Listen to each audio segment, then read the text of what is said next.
فرماتے ہیں میں اس لیے ظاہر نہیں ہو رہا کہ تم قطع رحم کر رہے تو آپ نے سوچا میں نے خالہ کا حق ادا نہیں کیا. نہیں، آپ نے اپنی اولاد کی تربیت نہیں کی.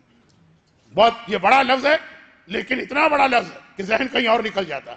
وہ ہیں، ایسا نہیں کہ ان کو بھی بالکل ختم کر رہا ہوں، لیکن جو بات کہنے والا ہوں وہ یہ کہ اولاد کا حق یہ بھی آپ کی ذمہ داری ہے. کہ اس مجمع میں میرا ایک اندازہ ہے کہ 70% لوگ ایسے جو نماز مغفرت والدین پڑھ کے آئے، بلکہ بیٹیاں زیادہ پڑھتی ہیں بیٹوں کے مقابلے میں. بیٹے سارے نالائق ہوتے ہیں سوائے چند کے. نماز مغفرت اولاد کتنے پڑھتے ہیں؟ وہ بھی تو اسلامی نے بتائی ہے نا، وہ بھی تو انہیں امام نے بتائی ہے نا. نماز مغفرت والدین قرآن میں تو نہیں آئی. قرآن میں صرف آیا ربنا اغفر لی ولوالدی. یہ نماز مغفرت والدین جس اسلام نے بتائی ہے، جس امام نے بتائی ہے، اسی نے نماز مغفرت اولاد بھی بتائی. وہ ہمارے یہاں رائج ہے، یہ رائج نہیں. کیونکہ میں جس پہلو کی جانب آپ کو لے جا رہا تھا اور لے جانے کی کوشش کروں گا کہ اولاد کی آج کے ماحول میں تربیت، تو اولاد کی ایک اہمیت بتائی ہے اسلام، نماز مغفرت اولاد. بلکہ بہت بڑا تو دعویٰ نہیں کرتا کیونکہ یہ کوئی مرجع مجتہد یا بہت بڑا عالم کہہ سکتا ہے، لیکن میرا اندازہ والدین کے لیے ہمارے پاس صرف ایک نماز مغفرت والدین. اولاد کے لیے دو نمازیں ہیں نا، مغفرت اولاد اور ہدیہ اولاد. ہدیہ والدین بھی ہمارے یہاں، تو 3 نمازیں ہیں اولاد کے لیے: ہدیہ اولاد، ہدایت اولاد، مغفرت اولاد. ایک بھی نہیں پڑھتا آدمی. جبکہ جس امام نے نماز مغفرت والدین بتائی اس نے کہا ہے کہ ہر شب جمعہ یہ نماز پڑھو، اور جس نے نماز مغفرت اولاد بتائی ہے اس نے کہا کہ میں روزانہ یہ نماز پڑھتا ہوں. وہ نماز ہفتے میں ایک دن ہے، یہ نماز ڈیلی ہے. اور امام نے یہ کہا کہ میں خود اس پہ عمل کر رہا ہوں. اور اسی حوالے سے جو بات مجھے کہنا تھی آج کی حد تک، تربیت ہدایت وہ مذہبی پہلو ہے، وہ کل سے آئے گا. آج دنیاوی پہلو ہے. اور کتنی آسان نماز. نماز مغفرت والدین کو تو یاد کرنے میں ٹائم لگتا. 2 دعائیں، ربنا اغفر لی ولوالدی وللمؤمنین یوم یقوم الحساب، رب اغفر لی ولمن دخل بیتی، 10 دفعہ. پہلے یاد کرے دعائیں، پھر لمبی نماز.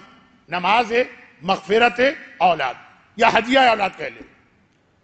قرآن کے 2 سب سے چھوٹے سورے اور ایک مرتبہ. الحمد کے بعد قل هو اللہ پڑھیں پہلی رکعت میں، الحمد کے بعد انا اعطیناک الکوثر پڑھیں دوسری رکعت. اس سے زیادہ چھوٹے سورے قرآن میں نہیں. وہاں 10 دفعہ آیت پڑھنا یا ایک دفعہ مختصر ترین سورہ. اور امام کہے کہ میں تو روز پڑھتا ہوں. اچھا یہ ہے کیا چیز؟ اس کو 2 جملوں میں بتانا. 2 رکعت نماز، پہلی رکعت میں الحمد کے بعد قل هو اللہ، دوسری رکعت میں الحمد کے بعد انا اعطیناک. کیونکہ سورہ کوثر ہوا، جو رسول کو اولاد ملی تو سورہ کوثر نازل ہوا. یہ تمہاری اولاد ہے، اسی اولاد رسول کی کو یاد کرتے ہوئے نماز میں اس کا ذکر کرنا. سورہ کوثر یوں سمجھ میں نہیں آتا کیونکہ بہت کم نمازوں میں سورہ کوثر ہے. اولاد کی نماز میں ہے کیونکہ سورہ کوثر ہے رسول اللہ کی اولاد کی. لیکن اس نماز کا جو پہلو میں آپ کے سامنے پیش کر رہا ہوں بہت کم وقت میں نمٹ گئی بات. وہ خاص طور پر ان والدین کے لیے بوڑھے ہو گئے، ضعیف ہو گئے، ویل چیئر پہ پہنچ گئے، اپنی نمازیں نہیں پڑھی جاتی ہیں، چلنا پھرنا دشوار. اب ہم اولاد کی کیا خدمت کریں؟ یہ نماز ہدیہ اولاد جو میں نے کہا ہے نا، اس کا اتنا تعلق آخرت سے نہیں ہے، اتنا نہیں جتنا دنیا سے. یہ نماز وہ ہے. دیکھیے گا کہ میں کتنے جلدی مجلس کو اختتام تک پہنچا دوں گا، اس لیے کہ ایسی جگہ بات پہنچے گی کہ ایک ہی جملہ ربط مصائب کے لیے کافی ہوگا. یہ وہ نماز کہ باپ اور ماں، خاص طور پہ ماں لیکن باپ بھی، اولاد کو کچھ نہیں دے سکتے. آپ بوڑھے ہو گئے، بیمار ہو گئے، ضعیف ہو گئے، ویل چیئر پہ، مگر اس نماز کی برکت سے وہ یہ نماز پڑھے، اولاد کو صحت ملے گی، اولاد کو روزگار ملے گا. جیسے آپ نے اکثر سنا ماں سے دعا کروا، تو آپ یہ سمجھتے ہیں اپنے الفاظ میں، وہ بھی ٹھیک ہے. ماں اگر ریگولر یہ نماز پڑھ، یہ نماز ہدیہ والدین معصومین کے دو جملوں کو واضح کرنے والی چیز.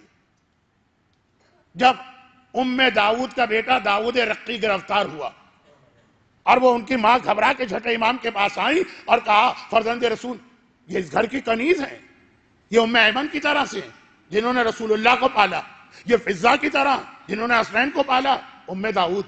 اور یہی تو کہا کہ فرزند رسول میرا بیٹا قید میں ہے، موت نظر آ رہی ہے، میرا بیٹا میں مر جاؤں گی، دعا کیجئے. امام نے کہا میں دعا کروں گا، لیکن اولاد کے حق میں جیسے والدین کی دعا قبول ہوتی ہے یا ماں کی، خود اپنی دعا کر کے بھی کہہ رہے ہیں کہ جیسی ماں کی دعا قبول ہوتی ہے.